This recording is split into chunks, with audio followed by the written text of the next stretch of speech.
Good morning to everyone. Very happy to be here. Dear Catalina Cladera, President of the Council of Mallorca, dear authorities, dear friends, and it is real pleasure to see so many people that we meet all over the globe coming here and joining us today in Mallorca.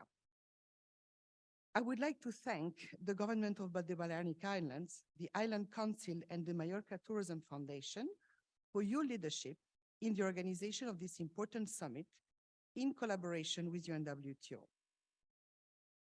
This is the second edition, and we hope that to see its third edition next year in 2024 under your leadership.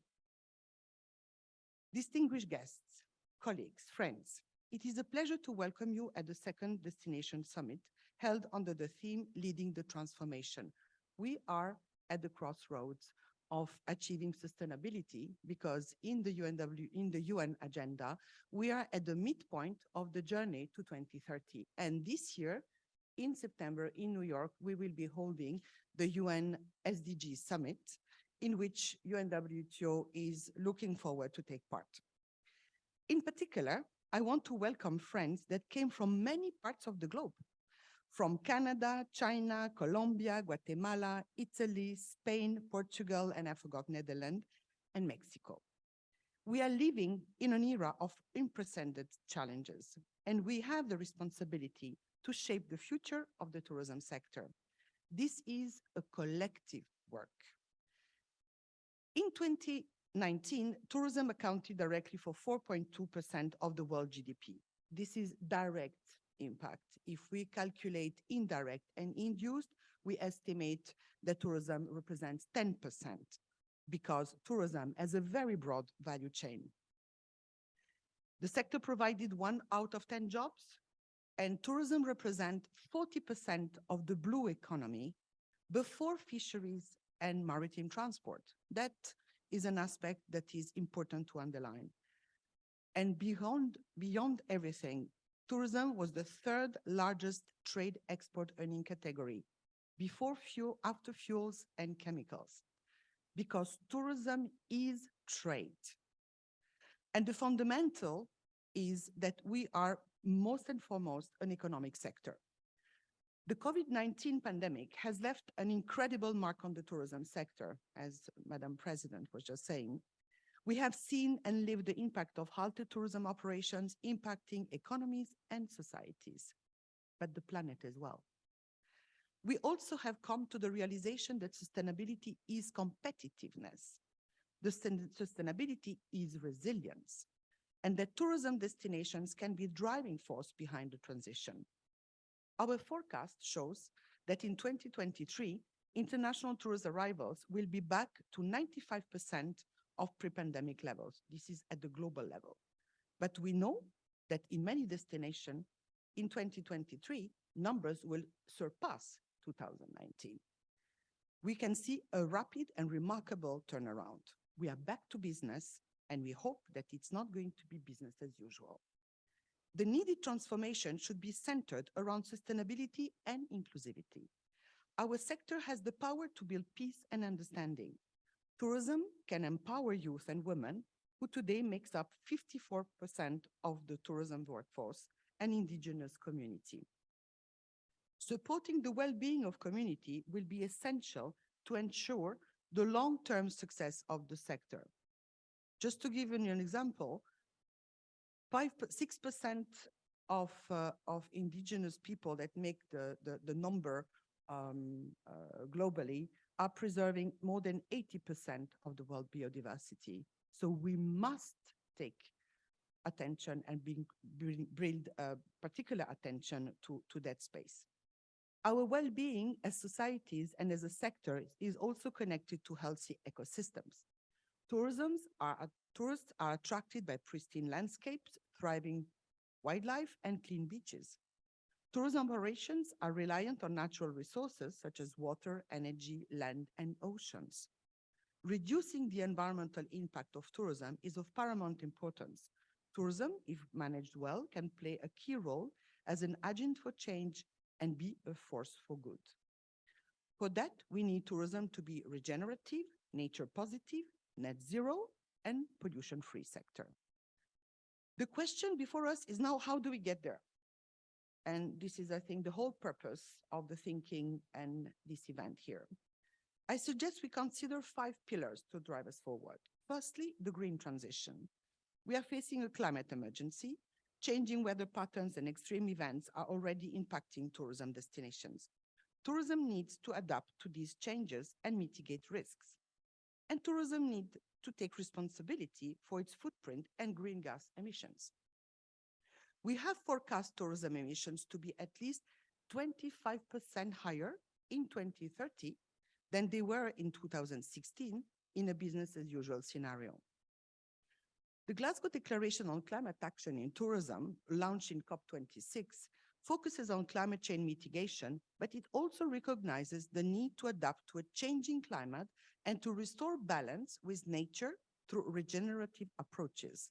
We need to decarbonize, regenerate, measure, and facilitate finance for net zero transformation.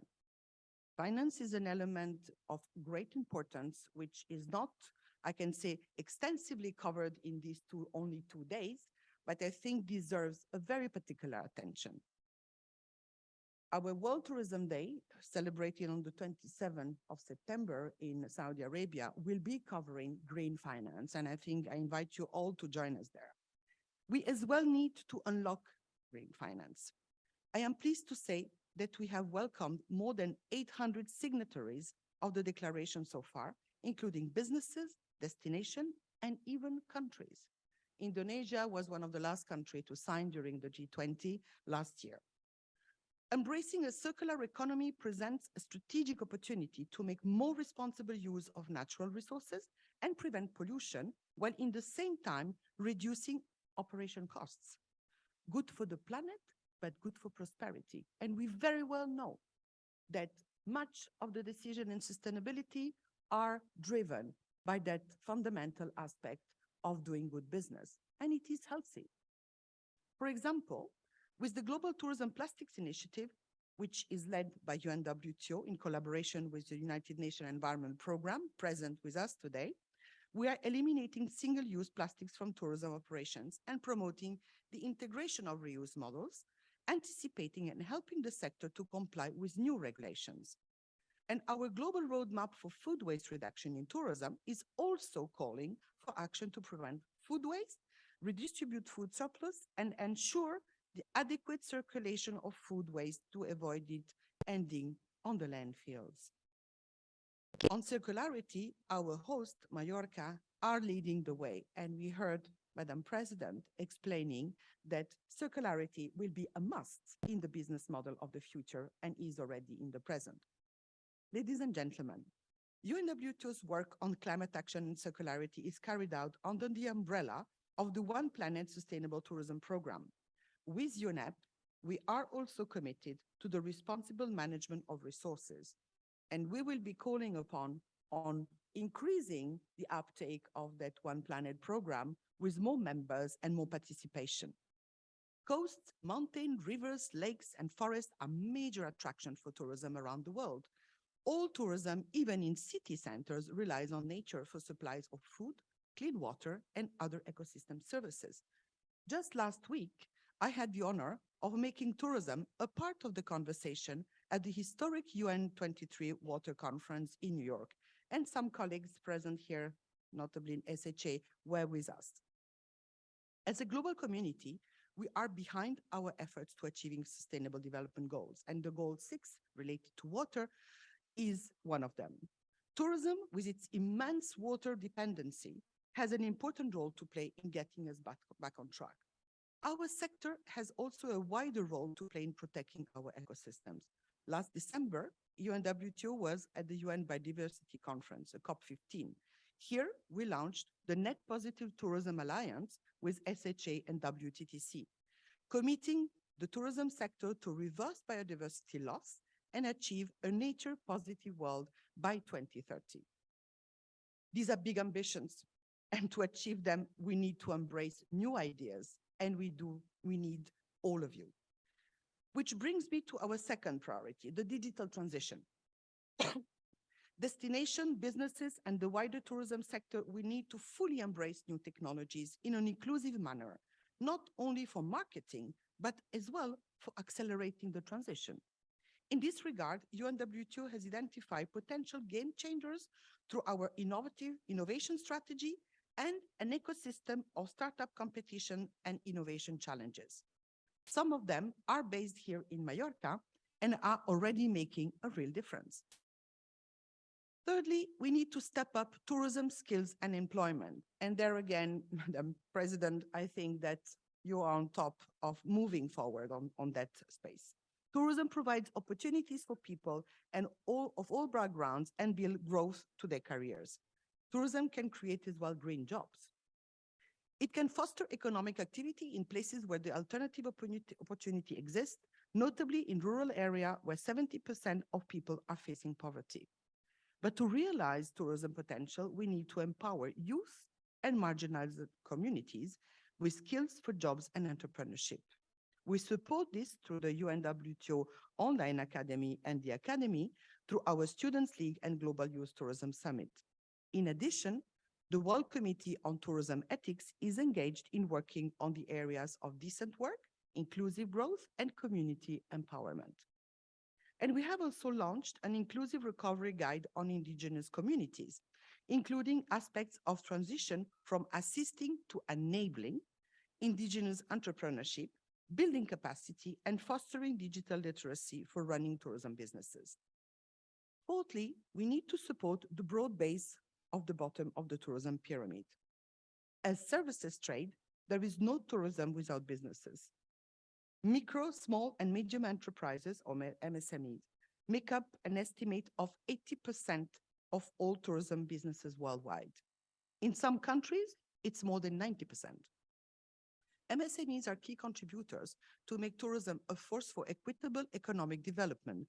They are tourism DNA for direct tourism industry, but as well for other goods and services supply stimulated by tourism demand, food and creative industries, to name a few.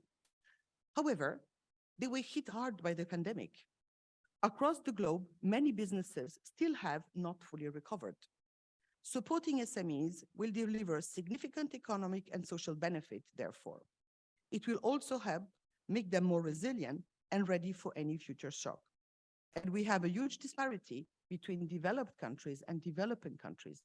In developing countries, the debt of the countries do not allow much space for supporting SMEs. So we are evolving here in a very fortunate environment, which we need to consider as well to be trickled down and promoted for developing countries. And fifth, the transition to a new governance model in destination management. Destinations are leading the way in transforming our sector. They are pioneers. And we have several good examples of this here in the room. Mallorca, Canary Islands, UNWTO, Thompson O'Canagan, and others. At the destination levels, policies and strategy have a direct impact on building a sector that is regenerative, nature positive, net zero, and pollution free. But this only can be achieved in a collaborative and participative manner. It can only be achieved with a new governance model. UNWTO is working on Destination Management Next. This is a new generation of destination management governance and tool to support DMOs in their transformation towards more resilient, sustainable, and inclusive development. But above all, to ensure the success of tourism transition, we need adequate data and measurement. What you measure, you can manage. UNWTO, again, is leading the way here. As the UN Specialized Agency, we have a normative role. In partnership with the UN Statistical Division and the International Labour Organization, UNWTO is developing an international consensus on measuring the sustainability of tourism, or MST. By integrating tourism data with the way we measure everything else in our economies, societies, and environment, we can obtain high-quality data aligned with international standards. The MST framework will be submitted to the UN Statistical Commission in March 24 for its endorsement. It will complement the tourism satellite accounts and the international recommendation from tourism statistics. I do need to explain here in this room how groundbreaking the tourism satellite account was, because for the first time in history, it became possible to compare the economic performance of tourism with others such as agriculture, mining, and automotive. MST will do the same thing, but for data beyond GDP, including tourism, social, environmental, and economic impacts and dependency. What is missing is an overarching framework enabling data harmonization so that we can benchmark between destination and to the other sector. This is precisely our aim, and crucial to ensure that every sector, every one of us is accountable and doing everything we can. In the build-up towards MST, we are as well developing a new environmental and social governance methodology, ESG, for tourism businesses. That is going to be, I can say, the reflection, the mirror of the MST, but for the private sector. All in all, robust data to ensure that action on the ground really responds to broader policy ambitions. This will enable us to shape the right policies and inspire innovative business models for better tourism governance. I'm proud to say that Spain is playing a leading role in the development of the MST framework. Spain co-chairs the UNWTO Committee on Statistics that launched MST and is also part of the expert group leading the technical work. Spain is currently also developing its first national level MST pilot, and several Spanish regions are already considering pilots. We have as well 6 destinations in Spain that are members of the International Network of Sustainable Tourism Observatory: Mallorca, Barcelona, Canarian Islands, Navarra, Malaga, Biscaya, showing the necessary commitment to measure beyond the traditional economic areas and look into nature-related data and the base to evidence. I warmly thank Spain and the Ministry of Industry, Commerce and Tourism for its vision and leadership.